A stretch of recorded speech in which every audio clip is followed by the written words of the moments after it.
Nous comprenons que c'est Kabila le problème. Kabila, c'est le danger du Congo. Oui, c'est bien. Nous acceptons quand même la thèse. C'est Kabila qui est une menace pour le Congo. Mais est-ce que le Congo manque-t-il de moyens pour arrêter Kabila? Le Congo a tous les moyens de l'arrêter. Pourquoi on ne l'arrête pas? Pour qu'on nous laisse tranquille. Arrêter Kabila. Comme ça, le dollar va se déprécier en faveur du franc congolais. Arrêter Kabila pour que le M23 se retire.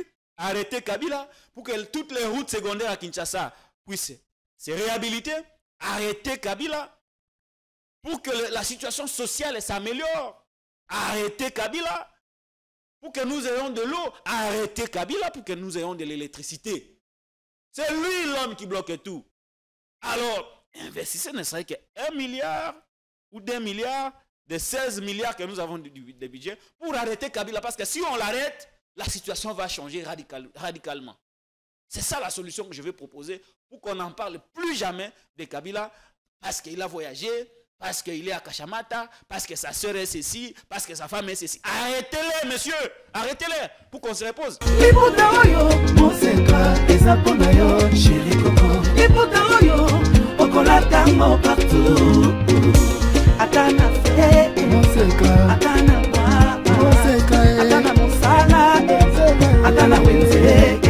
À 3,5, 4,5 ou 5,5 $, le wax de Maman Moseka vous rend inoubliable.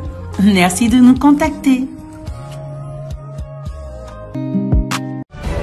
Non à la balkanisation de la République démocratique du Congo. Le Congo restera un et indivisible.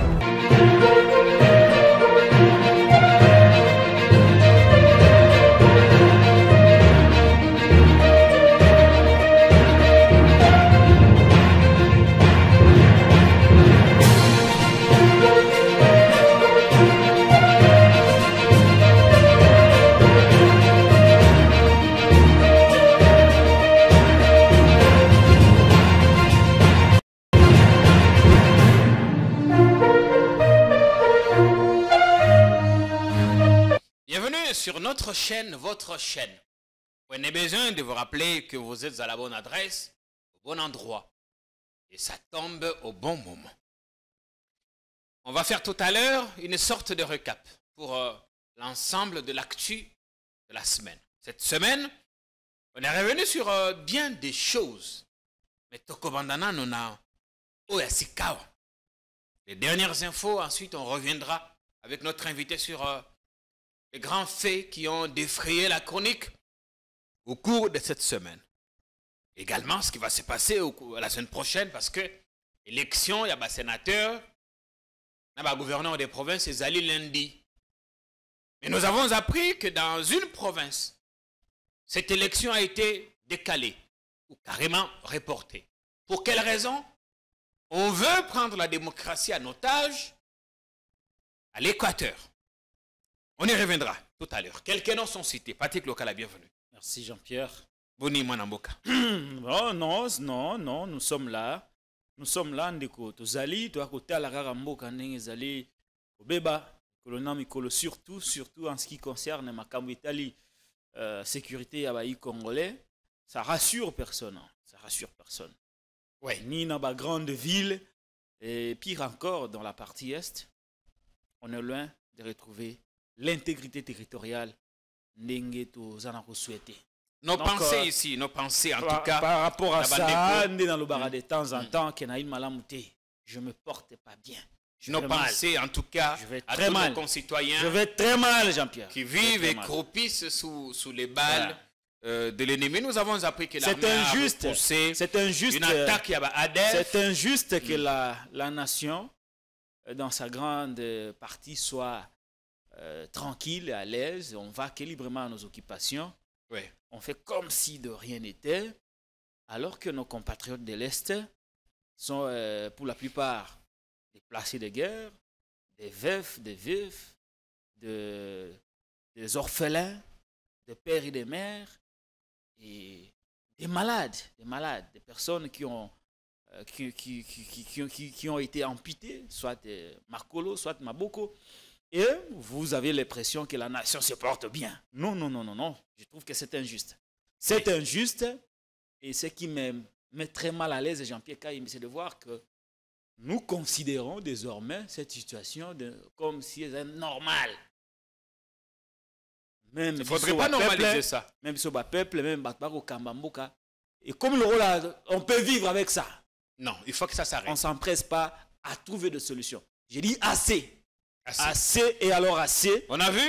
Assez, c'est assez. Accepter de rendre la parole de temps en temps. Les paroles, seules ne suffisent plus. Il faut agir. Oui. On a vu à Kindu, un bataillon nouvellement formé de l'armée terminer sa formation, être breveté.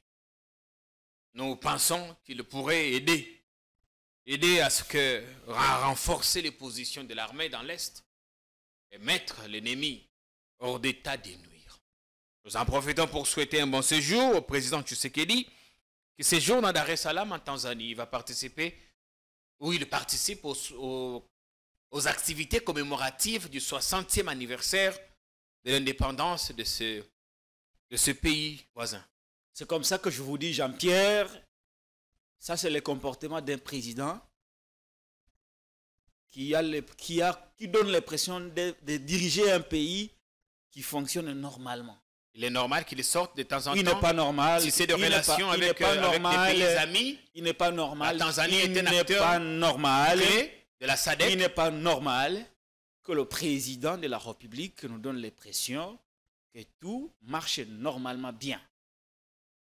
À ce moment où nous parlons, il aurait dû être très préoccupé à gérer cette situation de l'Est, à montrer aux Congolais qu'il est un peu plus impliqué. J'insiste sur le concept impliqué.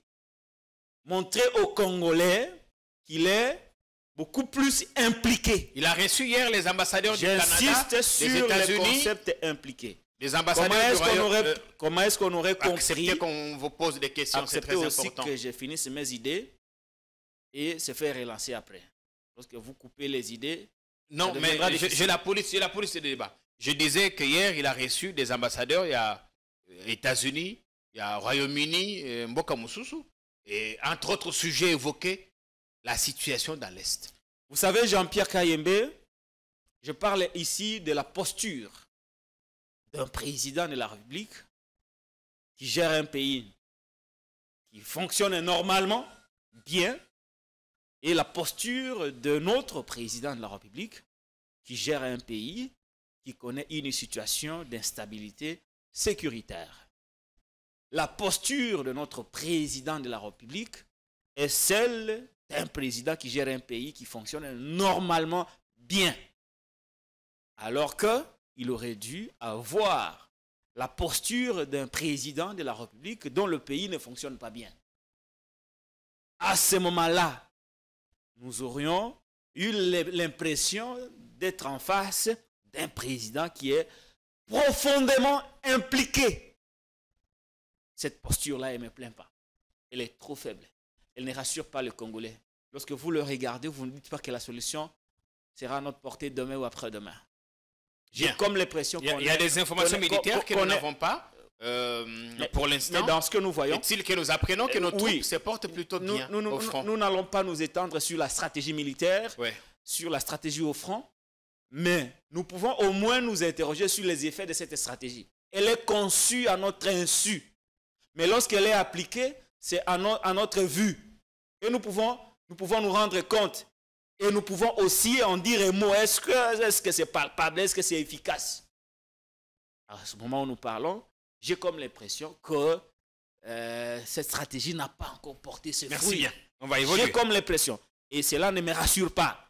Jean-Pierre Kayembe, ça va faire plus d'1 année et 6 mois que Bunagana et beaucoup d'autres localités sont occupées par le Rwanda à travers sa branche M23. En face de vous, est-ce que vous avez l'impression que nous sommes même engagés à aller retrouver Bunagana? Qu'est-ce qui marche pour trouver la solution à ces problèmes? Est-ce que le front militaire marche? Est-ce que le front diplomatique marche? Est-ce que l'approche de la communication a marché? C'est le statu quo sécuritaire. Et ça ne me rassure pas. Merci bien, Patrick. Voilà. Merci pour n'ayons pas peur des mots. Non, n'ayons pas peur de mots. Disons les choses clairement. Autant, pour interpeller. d'accord. Ouais. Autant nous condamnons ce qui se passe dans l'Est. Si moi j'étais à sa place, Autant nous interpellons. si moi j'étais à sa place, Acceptez que la parole qu'on avance. Ouais. Autant nous interpellons les autorités. Parce que nous n'avons que ce pays. Et nous avons besoin que nos concitoyens, pour nous qui avons voyagé dans l'Est, qui avons vu les conditions dans lesquelles les déplacés vivent, non, c'est révoltant. Il faut qu'une solution soit trouvée. Jean-Pierre, pour finir, on va clôturer ça. Si moi j'étais à la place du président Tshisekedi, je me serais comporté comme Paul Kagame, exactement. Le Rwanda est un pays qui aime nous agresser, qui adore l'agression pour nourrir sa stabilité économique et financière. Ouais. La solution durable à ces problèmes ne passera pas par de conciliabules, des négociations. Pour faire reculer le Rwanda, il faut adopter le comportement du Rwanda. En quoi faisant? En faisant la guerre. Si le Rwanda nous attaque, nous réagissons par des attaques ciblées à partir de chez nous. Comme il avait dit qu'à partir de chez nous, nous pouvons atteindre Kigali. Si nous savons que par le trichement du M23, le Rwanda nous a atteint, le Rwanda a atteint l'aéroport de Goma, le Rwanda a détruit nos drones, nous n'allons pas procéder par le sol. Nous aussi, nous allons procéder par des tirs. Et cela va dissuader. La réciprocité. Cela va dissuader le Rwanda.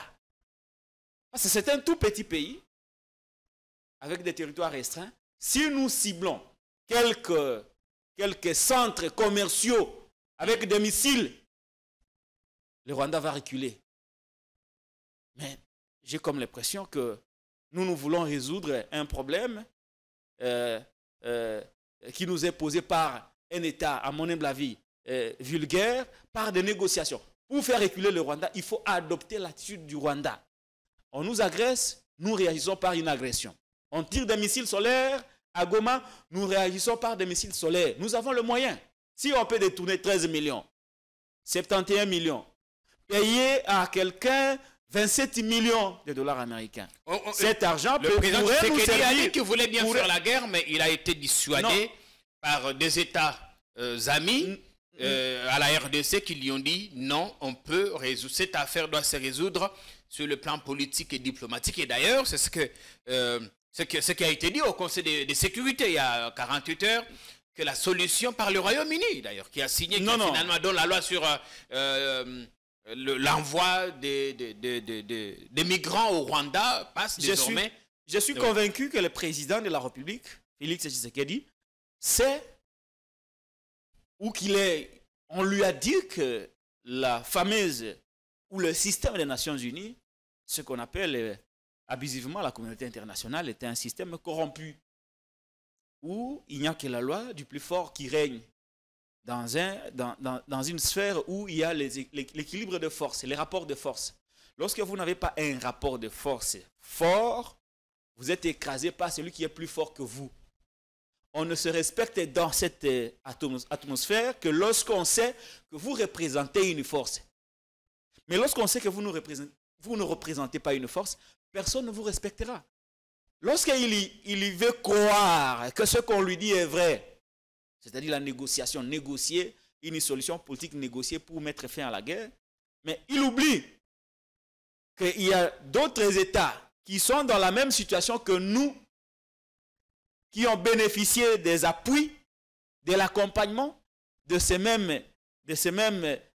même communauté internationale, alors que pour ce qui nous concerne, c'est la langue de bois. Est-ce que vous allez comparer le soutien qu'a l'Ukraine et l'Israël aujourd'hui par rapport au soutien que nous avons? Ce n'est pas la même chose. Comment voulez-vous alors croire à une solution diplomatique? Pendant que là-bas, on donne des armes à l'Ukraine pour combattre la Russie. Tout récemment, vous avez appris qu'Emmanuel Macron voulait envoyer des troupes au sol. Si eux qui sont champions de la diplomatie croient à un certain moment qu'il faut aller par les armes pour combattre Poutine, pourquoi est-ce que nous ne pouvons pas le faire? Alors il faut accepter cette solution. Moi, je suis à la place. Ces discours je suis à la place de M. Tshisekedi. J'écouterai ce qu'ils disent, mais je me préparerai à faire la guerre. C'est-à-dire, pendant qu'on négocie, de se laisser pendant qu'on négocie, oui, pendant qu'on négocie, j'ai formé l'armée, j'ai réformé l'armée, je lutte contre les frustrations, je paye correctement, je dis bien correctement, hein, les militaires, oui. Je réforme les services de renseignement et de sécurité et j'attaque. Lorsque vous négociez en position de force, vous pouvez gagner beaucoup plus que lorsque vous négociez en position de faiblesse. Ici, nous sommes dans une éternelle position de faiblesse. Nous allons gagner quoi? On nous impose. Kagame ne vient à la table de négociation que lorsqu'il veut. Ça fait combien de temps que Félix a exprimé le souhait de rencontrer Kagame? Kagame a-t-il déjà accepté cette offre, cette rencontre? Non. Pourquoi il ne l'accepte pas? Parce qu'il n'a rien à gagner. Il était sous condition. Il n'a aussi rien à perdre. C'était une rencontre sous condition. Mais s'il savait que nos troupes au sol vont récupérer Bunagana, vont récupérer toutes les localités occupées, ils vont attaquer le Rwanda, il serait le premier à saisir cette main tendue du président congolais. Merci. Mais comme il n'a pas intérêt, comme il n'y a aucun rapport de force en face de lui, il se manque de nous. Jean-Pierre Kayembe, la diplomatie n'a jamais été dissuasive. Je peux vous les rassurer. Tous ces États du monde ne dissuadent pas par la diplomatie. On dissuade par la force des armes. On se prépare. Ce n'est pas pour rien que ces grands États à travers le monde ont développé l'armement nucléaire. C'est pour la dissuasion. Si à l'époque, je ne fais pas ici l'apologie du président de la Corée du Nord plutôt, s'il n'avait pas l'armement nucléaire, s'il n'avait pas une bonne armée, il serait écrasé par Donald Trump. Pourquoi est-ce que Donald Trump ne l'avait pas écrasé lorsque Kim Jong-un avait autorisé à son armée de bombarder une base américaine? Parce qu'on savait que ces pays avaient un armement nucléaire qui pouvait à tout moment faire mal. Merci bien. Et on est allé à la table de négociation comme un pays respecté et respectable. Est-ce que c'est le cas du Congo aujourd'hui? Belle interpellation. Merci bien, Patrick Lokala. Il faut qu'on en parle. Cette diplomatie. On ne le dit pas pour montrer que nous sommes fragiles. On le dit pour interpeller. On dit pour montrer que nous sommes fragiles. On le dit pour interpeller ceux qui ont la possibilité de changer des choses. Arrêtez cette hypocrisie. Arrêtez un peu avec l'hypocrisie. Vous êtes malade, il ne faut pas attendre du médecin qui vous dise que vous êtes bien. Ou vous êtes un peu assez bien. On va vous dire que vous êtes malade pour que vous vous préparez psychologiquement à vous guérir. Nous disons que l'État est faible. Non, même pas faible. L'État n'existe pas. Il faudrait que l'État existe. Quand l'État existera, il y aura une organisation. Et cette organisation fera en sorte que nous aurons une armée qui sera à même de répondre. Vous nous attaquez à midi, pile, à 12h05, nous allons réagir. Et de la manière la plus sauvage. C'est ce qui fera que tous nos voisins, nos agressés, auront peur. Si parmi, je ne souhaite pas la mort des gens, si parmi, parce qu'ici on parle, non, il faut dissuader ceux qui veulent rejoindre Nanga, il faut dissuader tous ces jeunes, tous ces mondes qui veulent rejoindre Nanga. Si notre armée avait réussi à neutraliser, par exemple, Nanga, avait réussi à neutraliser Bisimwa. Ils ont tenté une opération d'après ce que... avait réussi à neutraliser tous ces grands leaders. Ils ont tenté... Attendez, je donne une info. Non, laissez-moi aller jusqu'au bout. Une info d'abord, vous allez continuer, parce qu'on a lu Africa Intelligence. On a lu Africa Intelligence et nos collègues de Politico, qui ont dit qu'en décembre, une opération avait été menée pour neutraliser Nanga, qui était géolocalisé dans un hôtel à Rutshuru. Il devait être neutralisé par un tir de drone. Mais au finish, le président Tshisekedi, qui aurait, selon Africa Intelligence, donné l'ordre à ce que l'opération soit menée, au finish, l'opération n'a plus été menée. Parce que d'après ce qu'on a lu, l'on craignait que le tir des drones ne produise des effets collatéraux, notamment dans le chef des civils. Alors pour terminer complètement sur cette thématique... Oui, Jean-Pierre, si on réussit, je ne souhaite pas la mort des gens, hein, loin de moi l'intention de souhaiter la mort des gens, je suis un chrétien catholique.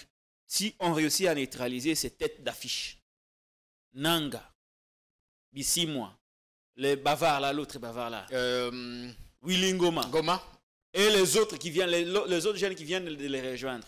C'est-à-dire qu'on aura neutralisé tous les leaders. S'il n'y a plus de leaders, on fait quoi? On n'attaque pas au sol, mais on a ciblé les têtes d'affiche. Est-ce qu'ici, il y aura encore un acteur politique qui aura le courage d'aller rejoindre le mouvement lorsqu'il saura qu'on risque de m'abattre? La guerre, on ne la fait pas seulement au sol. La guerre, on l'a fait aussi à travers les ciblages des leaders. Mais on a ciblé justement. On ne l'a pas ciblé. On a ciblé le conseiller de Nanga qui a été arrêté. Bon, ça aussi, Kinshasa. c'est pour vous dire, par exemple, pour les États-Unis d'Amérique, vous avez vu, lorsque le général Kwasmer, je crois le nom, c'est un général irakien, qui allait, je crois, qui allait vers un pays, j'oublie le nom du pays, ouais. L'Amérique avait dit que ce général représentait une menace pour les États-Unis. Il a été abattu. Il avait été pulvérisé, pas abattu, pulvérisé. Pulvérisé. Bah, boaka bombe, moko boye. Oh, bitu comme ça, ça la blindé. Parce que bombe, on est ya moto. Ce que boaka ngwa nyon se tumbami. Parce qu'il représentait une menace pour les États-Unis d'Amérique. L'État est un monstre froid. Lorsque vous représentez une menace contre lui, il peut vous bouffer. Notre État est capable de bouffer quel ennemi aujourd'hui? Quel est cet ennemi que notre État a déjà bouffé pour dissuader les autres? On a arrêté de... J'ai dit bouffer, pas arrêter. Oui, mais on connaît les jeux. On peut capturer. On connaît les jeux. On vous arrête aujourd'hui, demain après, demain vous êtes gracié. Et vous reprenez. C'est ce qu'il faut, non? Vous reprenez avec la rébellion, puis après, réinsertion, mixage, et tout ça dans la voilà, et ça devient un cercle vicieux. Merci Donc, bien, il faut qu'on continue. moi, si je suis président de ces pays, vous avez dit il faut qu'on avance parce qu'on a pris 20 minutes. Mais c'est ça. Mais ça a de l'importance pour nous. Nous n'avons pas un État, malheureusement. Merci bien, Patrick. Et puis voilà, c'est comme ça que Kagame se manque de... Alors, dernière nouvelle, parce qu'on a dit qu'on va comment faire le tour. Je vais jeter par là. Comment quelqu'un il vole chez vous, tous les minerais, il le vole chez nous.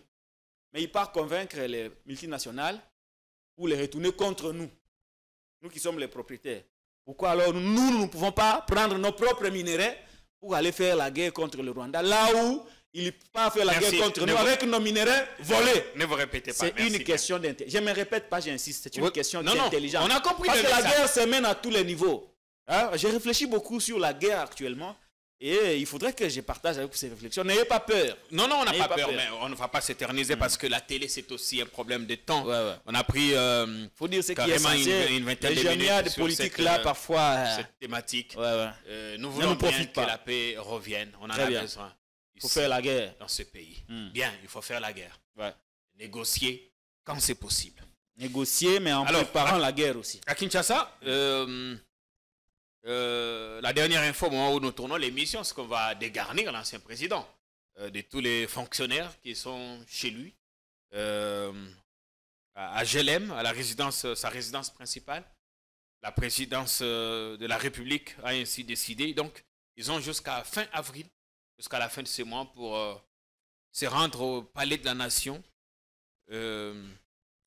Selon vous, Patrick, quelles sont les coulisses, les non-dits de cette décision?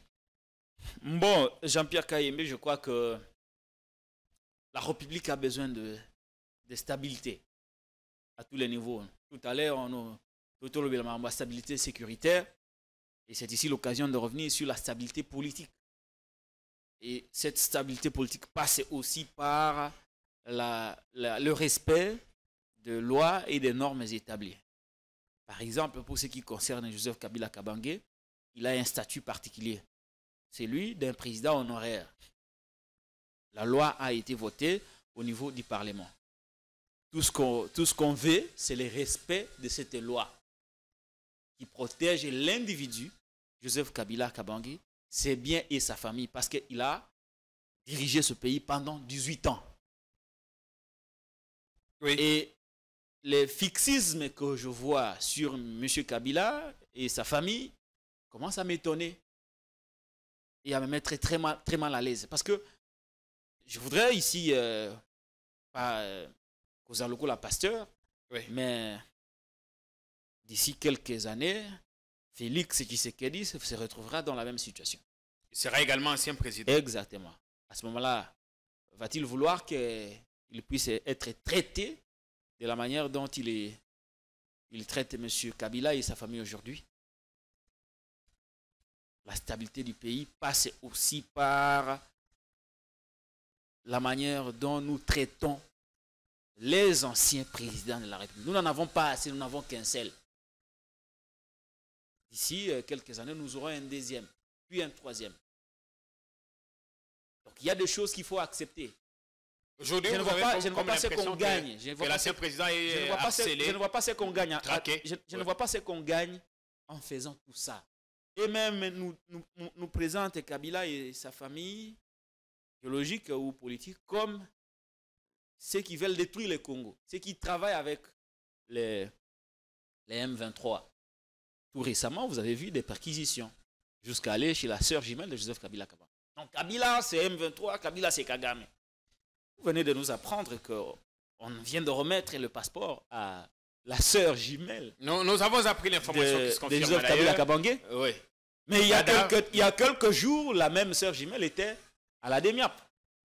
Bon, on va accepter quelle thèse? Celle de Kabila complice avec les M23, lui et sa famille politique et biologique, ou celle de Kabila innocent, parce que comment on peut remettre à une complice les passeports pour qu'elle puisse voyager librement à travers le monde? C'est quel jeu ça? C'est quel tableau ça? Qu'est-ce que la République gagne derrière ça? Si c'était des faits liés à la gestion de Joseph Kabila, je comprendrais. On peut en dire un mot. Il y a des choses à dire là-bas. Il n'a pas aussi bien géré le pays. On peut aller là-bas. Enrichissement, oui, on peut en parler. Mais qu'on parte sur des fictions comme ça, il n'y a rien autour du vide. Tantôt, vous perquisitionnez. Tantôt, vous dites non, bon, remettez quand même les passeports. Et puis tantôt, vous dites non, il faut retirer les agents qui sont chez lui. Parmi ces agents, est-ce qu'il n'y a pas de policiers qui sont là au nom de la loi sur portant statut des anciens présidents de la République? Tout ça, ça fait beaucoup d'agitation autour de la personne de Joseph Kabila. Je crois que c'est l'UDPS qui a rendu Kabila célèbre. C'est l'UDPS qui a mystifié Joseph Kabila Kabange. Je le trouve simple et élégant, poli et courtois. Mais c'est l'UDPS qui a fait de Kabila un mythe dans ces pays. Tantôt il est rwandais, tantôt il est ceci, tantôt il est avec les M23, tantôt il ne parle pas. Pourquoi il parle aussi, il ne parle pas, il doit être complice. Tantôt on perquisitionne, tantôt finalement on ne comprend rien. Tantôt on nous annonce qu'il a fui le pays, quelques temps après il revient au pays. Donc je ne comprends rien. Donc c'est une agitation qui ne préoccupe pas la nation. La nation a des priorités pour l'instant. Je viens tout à l'heure d'aborder la question sécuritaire. Voilà des questions qui devaient interpeller le Congolais. Il y a des questions aussi importantes. Par exemple, la question sociale des Congolais. Nous ne mangeons plus. Nous ne buvons plus. Nous n'avons plus le moyen de nous faire soigner. Ici à Kinshasa, par exemple, la situation est catastrophique, ne serait-ce que par la circulation routière. Toutes les routes secondaires sont impraticables. La situation économique, la dépréciation de la monnaie. Est-ce que ce dirigeant, ceux qui gèrent le pays, manque-t-il des priorités pour faire de Kabila leur priorité principale? Je crois qu'il y a des choses beaucoup plus importantes à faire plutôt que de s'intéresser à la personne de Joseph Kabila. Il est là. Il est sorti du pays, il a quitté Kinshasa, il est allé à Kachamata, il est sorti, il est à l'extérieur. S'il y a un problème, mais qu'on l'arrête quand même. Hein? Est-ce que l'État manque les moyens d'arrêter Kabila? Jean-Pierre, est-ce que l'État congolais manque les moyens d'arrêter? Si c'est vraiment Kabila le problème, pourquoi on va aller retirer les agents? Parce que dans tous les cas, son épouse est dans le pays, sa maison, interpeller sa sœur jumelle. Oui, nous comprenons que c'est Kabila le problème. Kabila, c'est le danger du Congo. Oui, c'est bien. Nous acceptons quand même la thèse. C'est Kabila qui est une menace pour le Congo. Mais est-ce que le Congo manque-t-il de moyens pour arrêter Kabila? Le Congo a tous les moyens de l'arrêter. Pourquoi on ne l'arrête pas? Pourquoi on nous laisse tranquille? Arrêtez Kabila. Comme ça, le dollar va se déprécier en faveur du franc congolais. Arrêtez Kabila pour que les M23 se retirent. arrêter Kabila pour que toutes les routes secondaires à Kinshasa puissent se réhabiliter. Arrêter Kabila pour que la situation sociale s'améliore. Arrêter Kabila pour que nous ayons de l'eau. Arrêter Kabila pour que nous ayons de l'électricité. C'est lui l'homme qui bloque tout. Alors, investissez ne serait que 1 milliard ou 2 milliards des 16 milliards que nous avons de budget pour arrêter Kabila. Parce que si on l'arrête, la situation va changer radicalement. C'est ça la solution que je vais proposer pour qu'on n'en parle plus jamais de Kabila parce qu'il a voyagé, parce qu'il est à Kachamata, parce que sa soeur est ceci, parce que sa femme est ceci. Arrêtez-les, monsieur, arrêtez-les pour qu'on se repose. Parfois, ça fait des trop. C'est le ras-le-bol. Le ras-le-bol. Merci bien. Au lieu de parler des choses importantes liées au pays, il y a plus important. Un monsieur qui est en Afrique du Sud en train de rédiger sa thèse. Il y a plus important en ce moment. Comment on parle d'un thèse comme ça, qu'il ne parle pas, il ne dit rien, mais nous passons notre temps à parler de lui parce que l'IDPS a fait que nous puissions parler de lui. Il y a plus important dans le pays, je voudrais. Ah si, quand même, non. Dans l'entretemps, est-ce qu'on peut voir ce qui se passe? Il ne reste qu'à aller arrêter Maman Olise Blem Kabila, peut-être à ce moment-là, Kabila réagirait. C'est la seule stratégie qui reste. L'ancienne première dame il ne reste qu'à aller arrêter Maman. Qui était à J'ai fait un clin d'œil à Maman Olive Blem Kabila. Il ne reste qu'à aller l'arrêter. Peut-être là, mais je crois, même si on arrête Maman Olive, Kabila ne réagirait pas toujours. On arrête Sifa. Sa fille est là. Kabila aime beaucoup sa fille. Arrêtez. Peut-être si vous arrêtez Sifa, Kabila parlera. Et à la suite de son message à la nation, les dollars va changer. On ne va pas arrêter un enfant innocent. La situation sécuritaire va changer. Tout va changer. D'accord. Est-ce qu'on peut regarder? C'est une façon ironique de me manquer un peu de tout ce qu'ils lui font. On comprend. On va regarder ce qui va se passer à la maternité de Kintambo parce que vous dites qu'il y a plus important. On va parler également de l'affaire Nicolas Kazadi. Là aussi, ça fait du bruit. Mais voyons d'abord comment les Koulouna ou les ex-Koulouna travaillent à sortir des terres une nouvelle maternité à l'hôpital de Kintambo dans 2 ans. De nouvelles infrastructures sanitaires. Regardons et puis on revient sur le plateau pour continuer l'émission. Presque 100 jours après le début de son 2e mandat, Félix Tshisekedi pose le geste. La portée est grande et la symbolique forte. Une première pierre lançant du coup les travaux de construction et modernisation de l'hôpital général de référence de Kintambo. En première ligne pour faire sortir de terre un nouveau bâtiment en faveur de cette institution hospitalière vieille de 70 ans, les bâtisseurs du service national. Un modèle de réinsertion, resocialisation de ces ex-jeunes délinquants salué par le président Tshisekedi. Ya komona ndenge se transformer bokomi bato asika donc bo continuer boye mboka ezali kotiela bino mpenza motema tokotonga mboka oyo na bino babakiseur. Derrière l'infrastructure, ce sont des milliers de femmes qui pourront accoucher et d'enfants qui viendront au monde dans un environnement sain. Des médecins, infirmiers administratifs qui travailleront dans des conditions adéquates. Bref, la matérialisation d'une vision, celle de la maternité gratuite via la couverture de santé universelle. Le lancement des travaux de modernisation de la maternité de Kintambo s'inscrit dans la ligne droite de votre vision de faire du service national un des bras séculiers dans la mise en œuvre de votre politique de couverture santé universelle de manière générale, mais surtout de celle de la gratuité de maternité en particulier. La présence à cette cérémonie de votre suprême autorité est une preuve de plus de votre préoccupation du social des Congolais, surtout des conditions de la femme congolaise en phase d'accouchement. La femme congolaise ne manquera de vous exprimer sa gratitude et vous en restera à jamais reconnaissant. Le service national, maître d'ouvrage de ces travaux, en estime le coût à plus de 7 millions de dollars américains et la durée à 24 mois. Bien, avant de parler de Nicolas Kazadi, des millions qui sont sortis à mode d'urgence du Trésor public, un commentaire à faire par rapport à ce qu'on vient de voir? Vous savez, dans ce pays, il y a toujours des compatriotes épris du patriotisme qui font de preuves. vous venez de voir, ce n'est pas pour moi qui l'ai dit, ce sont les images qui les disent si bien. Le cas de Général Kassongo Kabouik, le service national, dont les résultats sont palpables. Aujourd'hui, ces jeunes, abandonnés à leur triste sort, désintégrés complètement de la société, viennent d'être réinsérés dans la société, cette fois-ci avec un nouveau métier, et ils vont être utiles à la nation. Oui, ils vont devoir construire la nouvelle maternité de Kitambo, la moderniser. Il faut aller il faut aller très loin, continuer à prendre ces jeunes, et les former, mettre suffisamment de moyens à la disposition du général Kassongo Kabouik pour qu'il continue à servir la nation.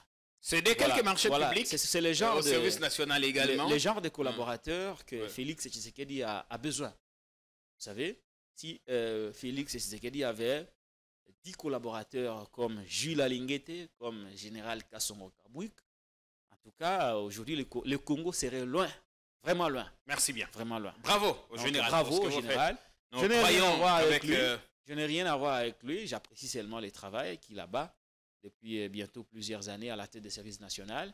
Et je demande au gouvernement de la République de mettre suffisamment de moyens. Parce que... Au moins avec l'armée, il y a du sérieux. Oui, il y a toujours eu du sérieux avec l'armée. Hein? Toujours eu du sérieux. Si cette armée est réellement utilisée. C'est le cas du général. Il est sérieusement utilisé et à chaque fois qu'il a besoin de fonds, de sous pour faire avancer ses activités au niveau des services nationaux, il a toujours eu le moyen à temps. Tout ce que nous avons toujours demandé, c'est de donner les moyens et à celui qui reçoit les moyens de bien les utiliser pour produire de bons résultats. C'est le cas du général Kassongo Kabouik. Je crois qu'il ne devait pas se décourager, que ces éloges ne le découragent pas. C'est que ces éloges l'encouragent à faire davantage pour aider le Congo, pour qu'il laisse son nom dans les annales de l'histoire. Bien, ça c'est une très bonne chose. On connaît le sérieux qu'il incarne et on pense que dans 2 ans, les belles infrastructures sortiront des terres et nous irons filmer la progression de ces travaux de temps en temps. C'est important pour voir ces jeunes qui sont devenus utiles à la République. Armand Nicolas Kassa disait, mais d'abord l'élection des gouverneurs. Oui, l'élection des gouverneurs, sénateurs. Ce matin, je disais, mais c'est inconcevable, même si la loi ne l'interdit pas. On est des gens qui ont été élus députés nationaux, députés provinciaux. Ils sont candidats sénateurs. D'autres sont aussi candidats ministres, candidats sénateurs. Certains vont jusqu'à devenir encore, à se porter candidat gouverneur. Oui, mais c'est l'absence de conscience, Jean-Pierre Kaïmé. Les mêmes personnes qui doivent réformer l'État sont les mêmes qui font des réformes pour se maintenir dans la gestion du même État. C'est ça, justement.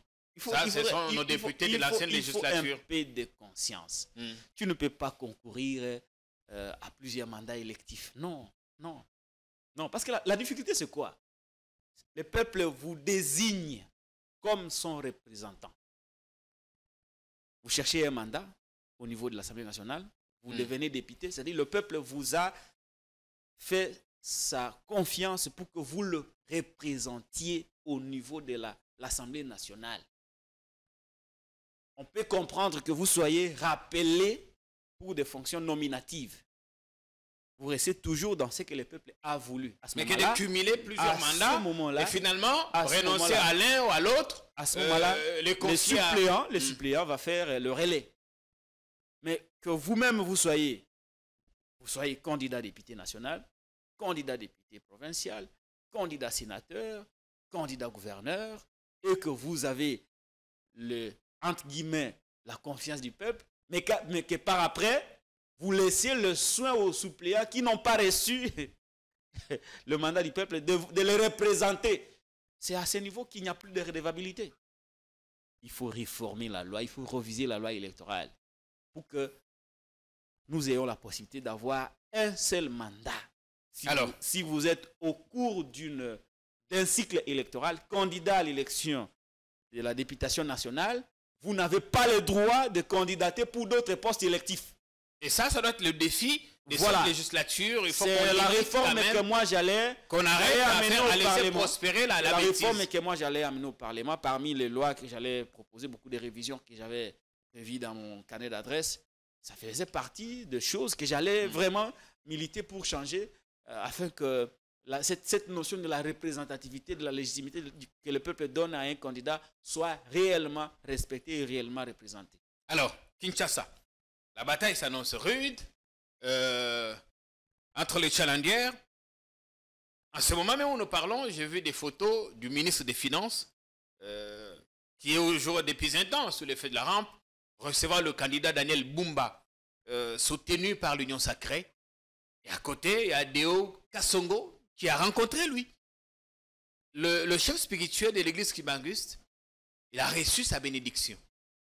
Il y a deux choses entre ces deux candidats qui sortent la tête de l'eau. Il y a d'un côté le candidat gouverneur Deo Kassongo et de l'autre côté le candidat gouverneur Daniel Bumba. Le premier a la légitimité populaire, toute la conscience nationale, toute la conscience collective est derrière lui. Tout Kinshasa sérieux. J'ai dit bien toute la conscience nationale, toute la conscience collective est derrière Deo Kassongo. On pense qu'il est mieux. Au nom de Il a valeurs, des bonnes idées, des valeurs qui de son expérience, au nom de son parcours. Et Il Daniel. a la légitimité populaire.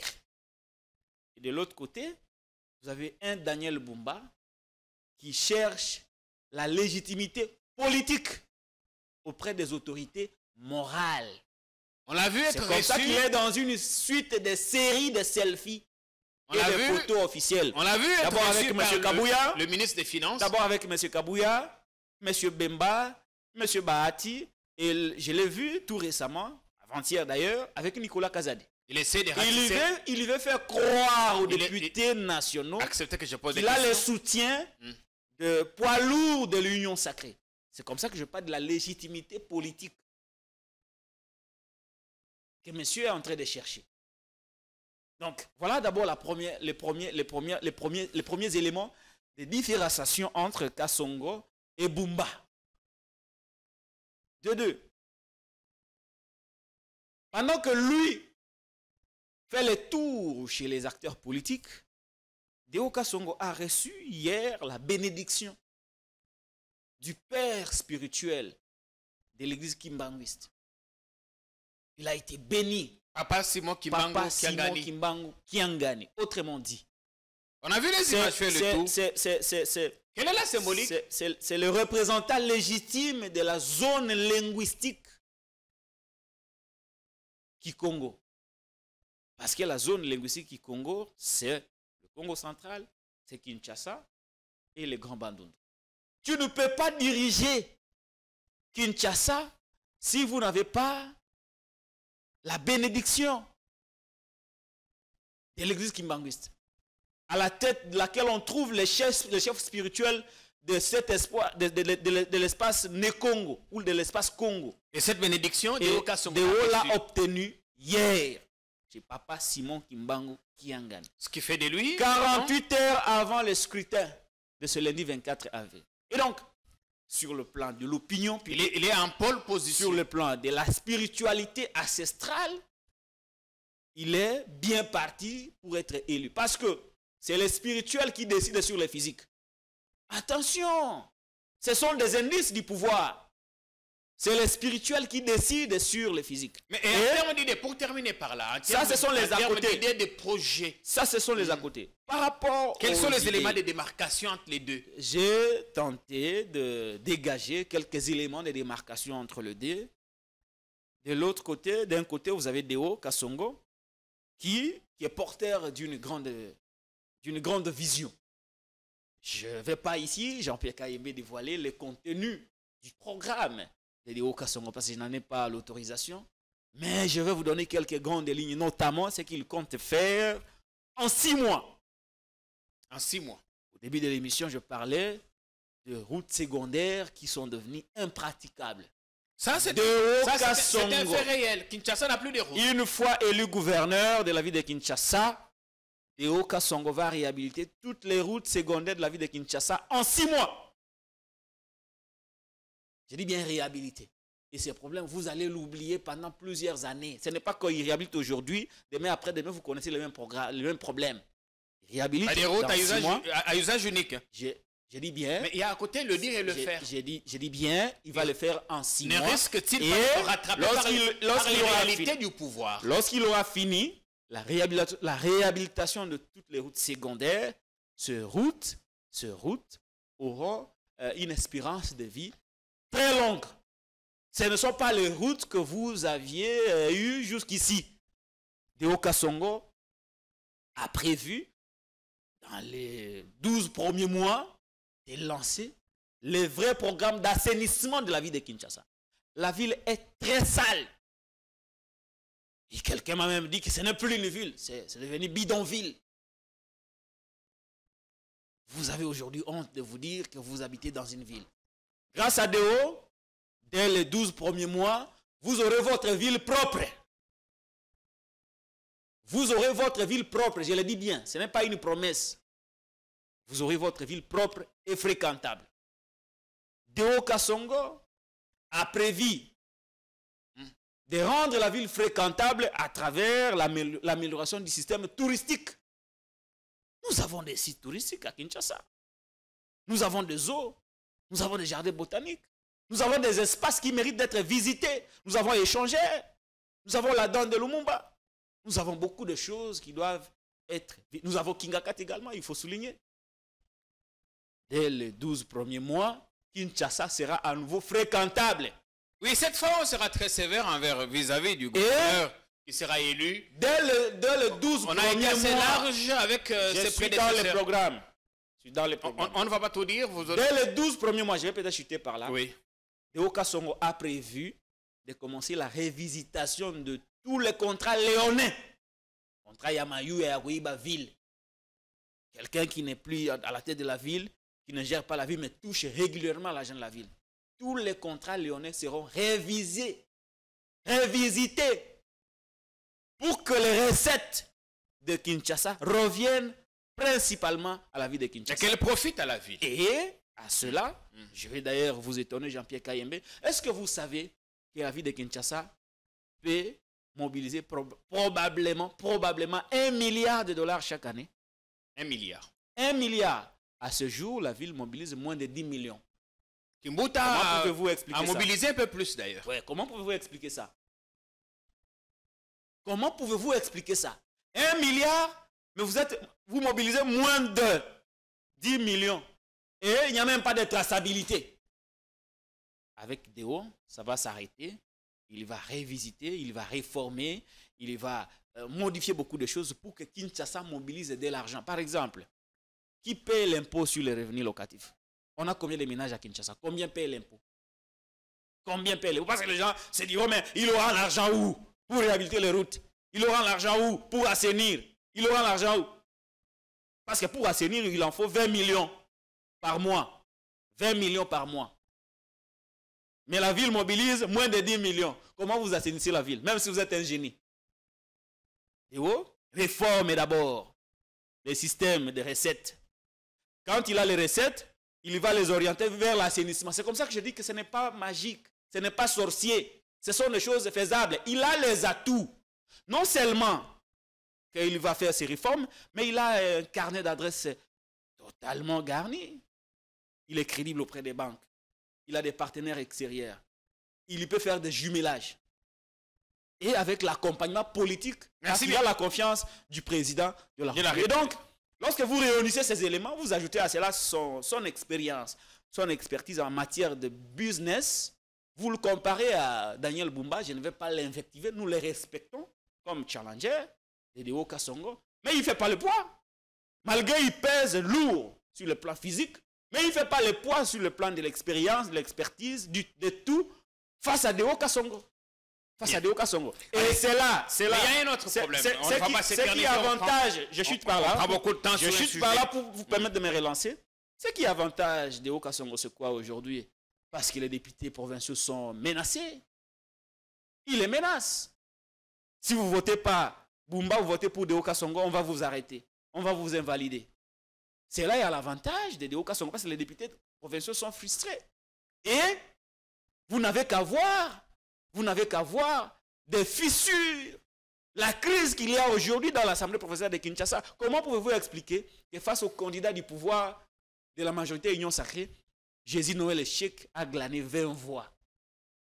20 voix. Or, Léo Kassongo est beaucoup plus solide en termes d'ancrage au niveau de l'Assemblée provinciale que Jésus Noël Échec. Donc lundi, ça sera sa victoire. Sa victoire, et la ville de Kinshasa va réellement devenir Kin Label, Mais parce que Léo Kassongo apporte Kini Asika. Pendant ce temps, en 2 minutes ou 2 minutes et demie, qu'est-ce qui ne va pas dans l'Équateur? Parce que là-bas, contrairement à d'autres provinces, il n'y aura pas élection. Ce qu'il y a dans l'Équateur, Jean-Pierre Kaimbe, c'est triste. C'est aussi ma province. J'ai beaucoup d'oncles là-bas. J'ai vu des gens alerter la presse. Ça fait beaucoup de temps que je parle de ça. On a placé un gouverneur qui s'appelle Bobo Boloko. Il faut que nous aimons le pays. Un gouverneur atypique. Qui est passé semblable à Mawe Jajan, semblable à celui-là de Maniema, semblable aussi à Fifi Masuka. Des gens qui ne peuvent pas représenter, qui ne peuvent pas être à la tête d'une province. Parce qu'ils n'en ont pas, ils n'ont pas d'atouts, ils n'ont pas de capacités. Ne faites pas des Et on a maintenu Bolumbu comme ça. Bobo Boloko Bolumbu, on l'a maintenu pendant plusieurs années. Et on veut le reconduire.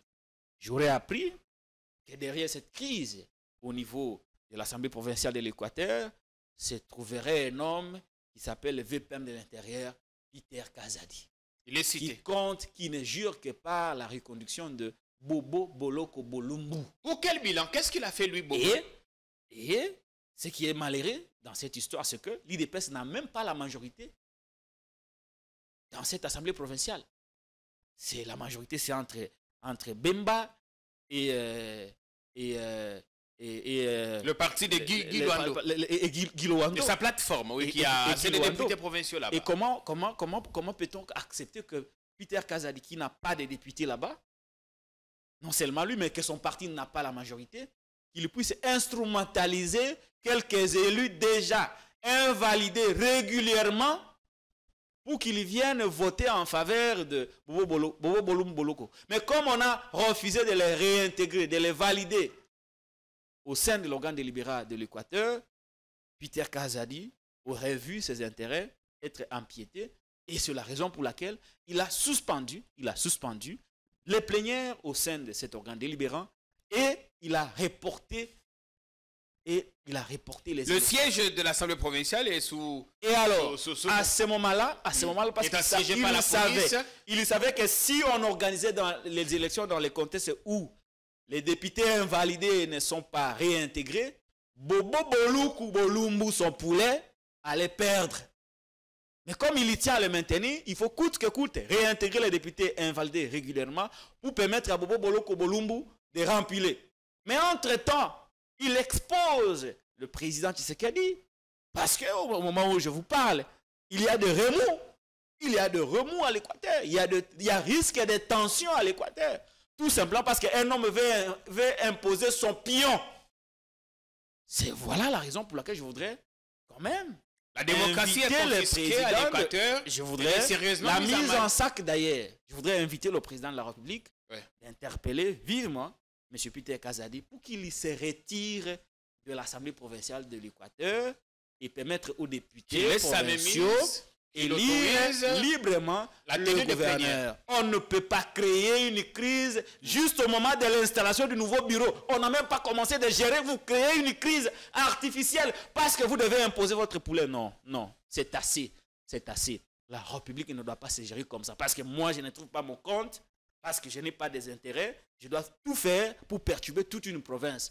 Vous imaginez Jean-Pierre Kaimbe derrière cette crise qui serait créée par Peter Kazadi, c'est toute une province qui est malmenée. C'est toute une population qui est maltraitée. Est-ce que nous sommes dirigés par des humains? Bien. Il faut libérer la démocratie à l'Équateur.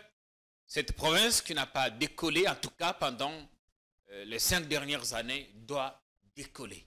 Et nous avons besoin d'avoir à sa tête des hommes et des femmes compétents, capables de changer la donne, renverser la tendance. Bon, on finit par l'affaire Nicolas Kazadi, parce que Ne pas en parler aurait été un sacrilège. Il s'est expliqué. Il a promis une réplique qui ne sera pas sans conséquence. Où est-ce qu'on en est? On connaît les faits, on ne revient plus sur les faits. Où est-ce qu'on en est? Quelle est la prochaine étape, la prochaine démarche? Est-ce que le ministre a convaincu? Je note qu'il est à sa 3e sortie médiatique ratée, depuis qu'il est éclaboussé dans ces scandales de surfacturation et de paiement en procédure d'urgence. Il a commencé chez Top Congo, FM. Il est allé à VOA, sur RM Show de Roger Moutou. Et il est rentré au pays pour passer au briefing de Patrick Mouyaya. Mais ce sont des sorties médiatiques totalement et complètement ratées. Moi, ce qui me retient, c'est quoi? Les débats aujourd'hui ne portent plus sur les chiffres qui ont été avancés par le journaliste d'investigation Israël Mutombo, que je salue au passage. Mais les débats portent sur est-ce que j'ai tort ou je n'ai pas tort. Ça, c'est Nicolas. Le débat, c'est comment c'est lavé. Est-ce qu'à cette étape, on devrait être là lors de sa dernière sortie médiatique, prêter ses moyens de défense, lors de sa dernière sortie médiatique, Nicolas Kazadi n'a pas rejeté tous les chiffres avancés par le journaliste d'investigation Israël Mutombo. Il a reconnu tous les chiffres. Par exemple, pour ce qui concerne l'affaire de forage, il dit qu'il y avait un montage pour faire 1000 forages. 1000 forages à un prix évalué à près de 400 000 $ américains par forage. Forage manque 400 000 $ américains. Lui dit, tiens, mais c'était quand même assez. C'était excessif, c'était exorbitant. Il faut quand même modifier. Il modifie le contrat. Lui, Nicolas Kazadi, il modifie le contrat. Et il y passe de 1000 forages à 1340 forages. Pour lui, il fait gagner la République. Suivez attentivement Jean-Pierre. Mais, lorsqu'on vérifie le prix du forage passe de 400 000 $ américains à 300, à 297 000 $ américains par forage. Est-ce que le prix n'est-il pas toujours exorbitant? Dans quel pays, dans quelle réalité au monde on peut réaliser, construire un forage à 297 000 $ américains? Et lui, il dit qu'il a fait gagner la République. À ce niveau, nous avons parlé de la surfacturation. Et près de 71 millions de $ américains décaissés en procédure d'urgence. D'ailleurs, l'ODEP parle aujourd'hui de 81 millions de $ américains. Donc, on ne connaît même pas la vérité dans cette affaire. Nicolas a reconnu le chiffre. Mais jusqu'à ce jour, on n'a même pas fait des livraisons de 30 forages. À peu près 29 forages auraient déjà été livrés. Mais l'argent décaissé en procédure d'urgence. Donc, il a reconnu les faits. Deuxième chose, il parle des lampadaires. C'est là où Nicolas Kazadi a démontré au monde qu'il a été, lors de ces 3 dernières années, un argentier, un ministre des Finances, qui n'a pas de rigueur, un ministre des Finances qui a de la légèreté dans sa manière de gérer les fonds de l'État, un ministre des Finances qui a de la complaisance lorsqu'il faut décaisser les fonds de l'État. Il dit exactement ceci. On lui présente un montage de lampadaires. Et il dit, mais c'est quand même cher. Lui connaissait une entreprise qui livre de lampadaires à travers tout le pays à 1500 $. Oui. Lorsque vous ajoutez les frais d'installation de 120 $, ça fait 1620 $ américains. Mais que lui, on lui amène un projet de lampadaires à 4900. Il dit non, mais c'est cher. Est-ce que ce sont des lampadaires Rolls-Royce? C'est quand même cher. C'est quand même cher. Il dit non, mais ils font des lobbying. Et il dit, j'ai créé un compte pour l'hôtel de ville et j'ai payé l'argent. Je m'arrête là. Comment lui, qui savait que le prix des lampadaires était évalué à 1500 ou à 1620, mais a accepté quand même de payer un lampadaire à 4900. Est-ce qu'il y a eu surfacturation Oui ou non? À partir du moment où lui, qui est le ministre des Finances, savait qu'il y a des bons lampadaires de qualité au pays qui coûtent à peine 1620 $, On peut mettre jusqu'à alors qu'on lui présente un dossier avec des lampadaires à 4900, il accepte quand même de payer. C'est comme ça que je dis qu'il y a eu de la légèreté, il y a eu absence de rigueur et il y a eu de la complaisance dans les chefs. Et sur combien? Et cela n'est pas innocent. Combien de lampadaires? Cela n'est pas innocent. Sur autant de lampadaires, combien a-t-on déjà Cela n'est pas innocent. S'il a manqué de la rigueur, s'il a mis de la légèreté dans le décaissement de fonds de l'État, s'il s'est montré complaisant pour décaisser l'argent de l'État avec autant d'urgence, cela n'est pas innocent. C'est là où nous avons révélé au monde qu'en réalité, les bénéficiaires de ces décaissements en procédure d'urgence n'est que les cousins. Il a dit qu'il n'avait c'est son aucun lien. cousin. Il a dit qu'ils n'ont aucun lien. Il peut les nier. Tout le monde sait que Mike Kassenga a de liens de sang avec M. Nicolas Kazadi. Parce que s'il n'avait pas de liens de sang avec M. Nicolas Kazadi, pourquoi est-ce qu'il ne décaisse pas les salaires des enseignants en procédure d'urgence? Pourquoi est-ce qu'il ne décaisse pas les fonds pour l'effort de guerre en procédure d'urgence? Pourquoi il ne paye pas les militaires en procédure d'urgence? Pourquoi est-ce qu'il n'a pas pu payer Didier Chiyoyo, l'ancien haut représentant du président de la République au de la francophonie, en procédure d'urgence? Pourquoi seulement Mike Kassenga, qui est aujourd'hui le bénéficiaire de 3 paiements en procédure d'urgence? L'affaire 27 millions de dollars américains de dommages et intérêts payés toujours à Mike Kassenga en procédure d'urgence.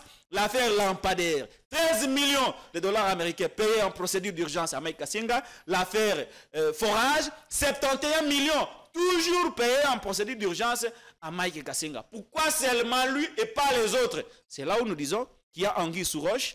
Et à ce moment-là, nous disons que les deux ont des liens de sang et que Nicolas Kazadi n'est pas désintéressé dans toutes ces procédures de surfacturation et des procédures d'urgence. On va rendre l'antenne parce que l'émission est finie. À tous, à chacun. Merci pour le temps que vous avez pris à nous regarder.